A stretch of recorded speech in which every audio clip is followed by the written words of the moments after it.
பொய்யை நம்புறவன் வாழ்க்கையில் பல நல்லது பல கெட்டது இருக்கிறதா நம்புவான். இதனால் அவன் மனசில் பல ஆசைகள் இருக்கும், பல பயங்கள் இருக்கும்.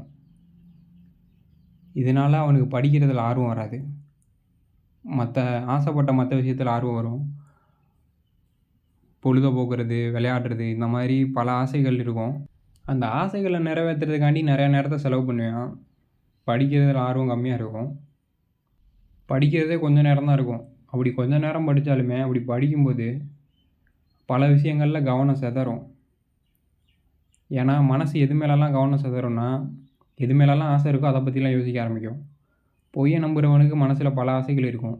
அப்போ பல விஷயங்கள் மேலே மனசு கவனம் சிதறிக்கிட்டே இருக்கும். அவனால் ஃபோக்கஸ் பண்ணி படிக்க முடியாது. அப்படியே ஃபோக்கஸ் பண்ணி படித்தாலுமே மூளை தெளிவாக வேலை செய்யாது. ஏன்னா மூளையில் அமைதியே இருக்காது. மனசுக்குள்ளே இருக்க பல ஆசைகள்லாம் இருக்கிறதுனால மூளை தெளிவாக வேலை செய்யாது.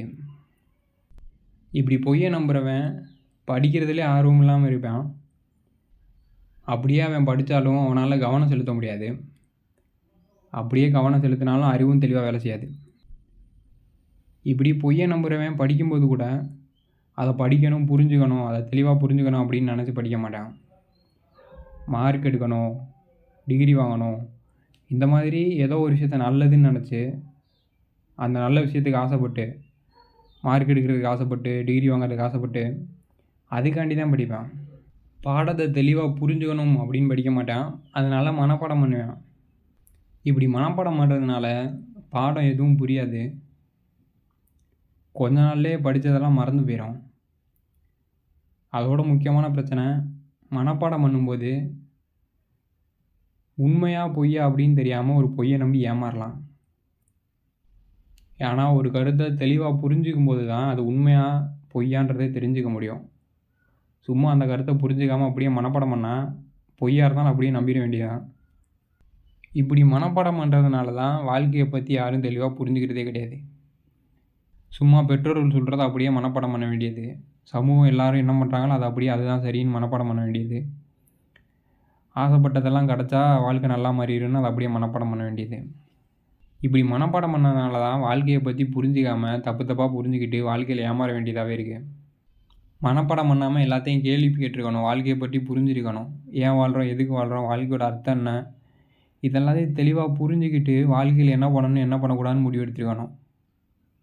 அப்போ தான் வாழ்க்கையில் ஏமாறாமல் இருக்க முடியும்.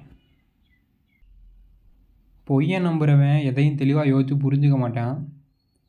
ஏன்னா அவன் அவசரத்திலே இருப்பான். ஸ்கூலுக்கு போனால் நல்லா நிறையா மார்க் எடுக்கணும் அப்படின்னு நினைப்பான். இதனால் அவன் அவசரப்படுவான். இப்படி நிறையா மார்க் எடுக்கணும்னு நினச்சா என்னாகும், மனப்பாடம் பண்ணுறது தான் தீர்வாக அமையும். அதே மாதிரி தான் வாழ்க்கையிலையும் நல்லா வாழணும், உடனே நல்லா வாழ்ந்துடும் அப்படின்னு நினைப்பாங்க. இதனால என்ன நடக்கும், வாழ்க்கையை பற்றி தெளிவாக புரிஞ்சுக்கிட்டு பொறுமையாக வாழலாம் அப்படின்ற எண்ணமே இருக்காது. யார் எதை சொன்னாலும் நம்ப வேண்டியது தான். இந்த கோயிலுக்கு போப்பா, உன் வாழ்க்கை நல்லா மாறிடும்டா அப்படின்னு சொன்னால் கூட அதை பற்றி தெளிவாக யோசித்து புரிஞ்சு நம்ப மாட்டாங்க. ஏன்னா யோசிக்கிறதுக்கு டைம் ஆகும், புரிஞ்சுக்கிறதுக்கு டைம் ஆகும். வாழ்க்கையில் உடனே நல்லா மாறிடணும் அப்படின்ற அவசரத்தில் இருப்பாங்க. இதனால் ஒரு விஷயம் உண்மையாக பொய்யா அப்படின்னு தெளிவாக யோசித்து புரிஞ்சிக்காம அதை குருட்டாம்பாக்கில் அப்படியே நம்புவாங்க. இப்படி தெளிவாக யோசித்து புரிஞ்சிக்காமல் அவசரத்தில் நம்புறனால தான் மக்கள் எல்லாம் அரசியல்வாதி நம்பி ஏமாறுறது, பெற்றோரை நம்பி ஏமாறுறது, மனசு சொல்கிறதெல்லாம் கேட்டு அப்படி நம்பி ஏமாறுறது. எல்லாத்துக்கும் காரணம் அவசரப்படுறது தான். இதே மாதிரி தான் நண்பன் படத்துலையும் காமெடியன் எதையுமே புரிஞ்சிக்க மாட்டேன், மனப்பாடம் பண்ணுவேன், பாடத்தையும் புரிஞ்சிக்க மாட்டேன், வாழ்க்கையும் புரிஞ்சிக்க மாட்டேன். இதனால் அவனுக்கு பாடமும் தெளிவாக புரியாது, வாழ்க்கையும் தெளிவாக புரியாமல் ஏமாறுவான். பிரின்சிபல் சொன்ன வாழ்க்கை ரேஸு அப்படின்ற பொய்யை அப்படியே நம்பி ஏமாறுவான். ஏன்னா அவன் அவசரத்துலேயே இருப்பான். எதையுமே பொறுமையாக யோசித்து புரிஞ்சுக்கணும் அப்படின்னு நினைக்க மாட்டான். இப்படி தப்பாக புரிஞ்சுக்கிட்டு வாழ்க்கைனா என்ன, நல்லா வாழ்கிறதுனா என்னென்னு தெரியாமல் தப்பான பாதையை தேர்ந்தெடுத்து தான் வாழ்க்கையை தானே அழிச்சிக்குவான். இப்படி தான் வாழ்க்கையை தானே அழிச்சிக்கிட்டு ஹீரோக்கிட்ட போய் அவன் தான் ஜெயிச்சதாக வேற சொல்லுவான். அப்போ ஹீரோ அவனுக்கு பேசி இது புரிய வைக்கலாம்னு நினப்பேன். ஆனால் அப்போ காமெடியாக எனக்கு டைம் இல்லைடா அப்படின்னு சொல்லிட்டு ஓடிடுவான். இப்படி பொய்யை நம்புகிறவன் அவனும் உண்மையை புரிஞ்சிக்க மாட்டான். அடுத்த ஆள் உண்மையை புரிய வைக்க முயற்சி பண்ணாலும் அவனுக்கு ஏதோ டைம் இல்லாத மாதிரியும் பிஸியாக இருக்கிற மாதிரியும் அதுக்கு முன்னாடி ஓடிடுவேன். வாழ்க்கையை நல்லா வாழணும்னா முதல்ல நல்லா வாழ்கிறதுனா என்னென்னு தெரியணும். வாழ்க்கைனா என்னென்னு புரியணும். அப்போ தான் நல்லா வாழ்கிறதுனா என்னென்னு தெரியும். வாழ்க்கையில் எது தேவைன்னு தெரியும், எது சரி எது தப்புன்னு தெரியும். இப்படி வாழ்க்கையை பற்றி பொறுமையாக யோசித்து புரிஞ்சுக்கிட்டால் தான் நல்லாவே வாழ முடியும். ஆனால் பொய்யை நம்புகிறவன் அவசரத்துலேயே இருப்பான். பொறுமையாக யோசிச்சுலாம் புரிஞ்சிக்க மாட்டான். மனசுக்கு எது மேலே ஆசை வந்துச்சுன்னா அது கிடச்சா வாழ்க்கை நல்லா மாறிடும். பெற்றவங்க சொல்கிறத அப்படியே நம்பி அதை பண்ணால் வாழ்க்கை நல்லா மாறிடும். இப்படி அவசரத்திலே இருக்கும்போது இப்படி தான் மனசு சொல்கிறதெல்லாம் அப்படியே நம்பி ஏமாற வேண்டியது தான். இப்படி தான் இந்த சமூகத்துலேயும் பொய்யை நம்பி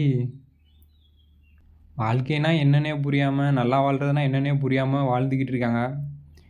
ஏதோ ஒரு விஷயம் நல்லதுன்னு நினச்சி அதுக்கு பின்னாடி ஓடிக்கிட்டே இருக்காங்க.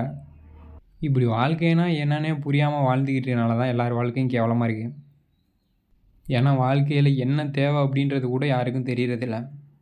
எது மேலெல்லாம் ஆசை இருக்கோ அதுக்கு முன்னாடி ஓடிக்கிட்டே இருக்கிறது. அடுத்து உண்மையை புரிஞ்சுக்கிட்டவனோட அறிவு தெளிவாக வேலை செய்யும். வாழ்க்கையில் நல்லது கெட்டதுன்னு எதுவுமே கிடையாது அப்படின்னு நினைக்கிறதுனால பல விஷயங்கள் மேலே ஆசை இருக்காது. பொழுதுபோக்கு மேலே ஆசை இருக்காது. இதனால் வாழ்க்கையில் நல்லது கெட்டது இல்லை, வாழ்க்கையில் அழகு மட்டும்தான் இருக்குது அப்படின்றத புரிஞ்சிருப்பேன். வாழ்க்கையோட அழகை உணரணுன்னா வாழ்க்கையை புரிஞ்சுக்கணும். இது மாதிரி வாழ்க்கையில் எதோட அழகை உணரணுன்னாலும் அதை பற்றி தெளிவாக புரிஞ்சுக்கணும். ஒரு இயந்திரத்தோட அழகை உணரணுன்னா அதை பற்றி தெளிவாக புரிஞ்சுக்கணும். அதுக்கு முன்னாடி இருக்க அறிவியலை பற்றி தெளிவாக புரிஞ்சுக்கணும்.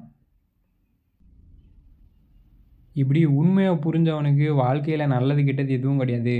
வாழ்க்கையில் வெறும் அழகு இருக்குது. அதே மாதிரி மற்ற மனிதர்கள் இருக்காங்க.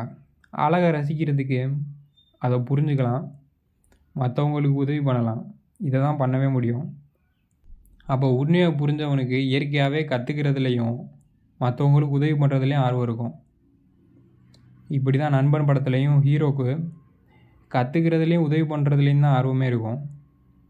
ஏன்னா வாழ்க்கையில் அது ரெண்டும் தான் இருக்குது. வாழ்க்கையில் நல்லது கெட்டதுன்னு எதுவுமே கிடையாது. அப்போ அதிலெல்லாம் உண்மையை உணர்ந்தவனுக்கு ஆர்வம் வராது. இயற்கையாகவே படிக்கிறதுல ஆர்வம் வர்றதுனால தானாகவே படிக்கிறதுல அதிக நேரம் செலவு பண்ணுவேன். அப்படி படிக்கும்போதும் கூட மனசு பல இடங்களில் கவனம் சிதறாது. ஏன்னா மனசு எங்கெல்லாம் கவனம் சிதறும்னா எதெல்லாம் நீங்கள் நல்லதுன்னு நினைக்கிறீங்களோ, எதெல்லாம் கெட்டதுன்னு நினைக்கிறீங்களோ அதில் தான் உங்களோட கவனமே சிதறும். வாழ்க்கையில் நல்லது இல்லை கெட்டது இல்லைன்றது புரிஞ்சுக்கும் போது எது மேலேயும் கவனம் சிதறாது. மூளையில் அமைதி இருக்கும். இதனால் படிக்கும்போது கவனம் சிதறாமல் படிக்க முடியும். அப்படி படிக்கும்போது கூட மூளை தெளிவாக வேலை செய்யும். ஏன்னா மூளையில் எந்த குழப்பமும் இருக்காது. ஆசை வெறுப்பு இது மாதிரியான பிரச்சனையும் இருக்காது. மூளை அமைதியாக இருக்கும். இப்படி உண்மையை புரிஞ்சிக்கும்போது படிக்கிறதுல ஆர்வம் வரும். அப்படி படிக்கும்போது கவனமும் சிதறாது.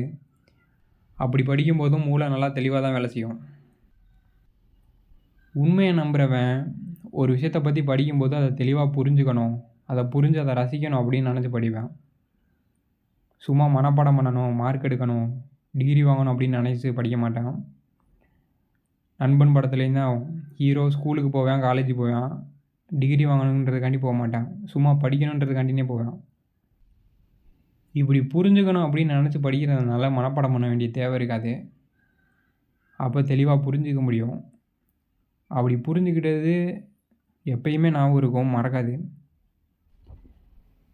தெளிவாக புரிஞ்சு படிக்கிறதுனால பொய்யை சொல்லி ஏமாற்றிட முடியாது.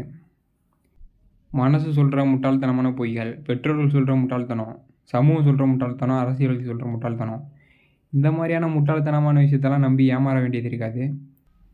ஏன்னா அதை பற்றிலாம் தெளிவாக பொறுமையாக யோசித்து புரிஞ்சிக்க முடியும். இதனால் வாழ்க்கையை பற்றியும் தெளிவாக புரிஞ்சிக்க முடியும். வாழ்க்கையில் என்ன பண்ணணும் என்ன பண்ணக்கூடாதுன்றது தெளிவாக தெரியும். இதனால் நல்லா வாழ முடியும். படிக்கிற சப்ஜெக்டை பற்றியும் தெளிவாக புரிஞ்சிக்க முடியும்.